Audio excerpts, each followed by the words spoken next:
February 5th, 2020. The Senate failed to impeach Donald Trump. I think this marks the beginning of the end of democracy in our nation. I'm not surprised that Republicans feared reprisal from the superstitious majority that would love to diminish a woman's ability to make her own decisions if they had voted to remove President Trump, but I'm still finding it to be a dark day. I'm so glad Jamie chose not to have children. We aren't leaving them anything worth having. That was pretty short, so February 6th, 2020. I turned away a one-eyed bobcat. Those are words I never thought I'd say, even though it's not hard for me to say no to lions or tigers because I don't want Jamie, pictured here, to have to deal with running a sanctuary when she's my age.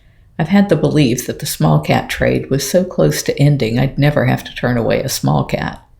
Peggy Koch at GFAS accredited Tucson Wildlife Center called and said they thought I'd be a good home for their little one-eyed bobcat because years ago we had taken Des, the three-legged serval, from them.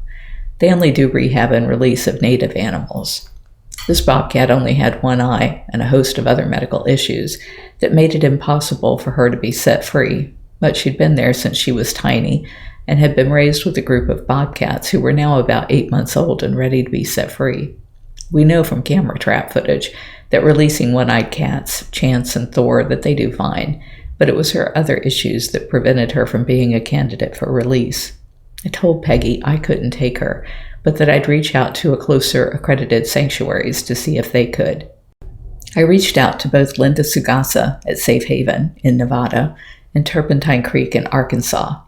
Lynda responded immediately, so I'm glad the little one will be scooped up, much loved, and given a new lease on life. I was just really surprised how difficult it was for me to not be the one to do it. I'm crying thinking about it. I've always maintained that I do this work because it needs doing, but I'm seeing that deep inside there is a part of me who draws their identity from being someone who rescues cats. I thought I was above that. Later in the day, as I picked my way carefully across our yard carrying groceries, I was aware of how careful I have to be so as not to fall and break something.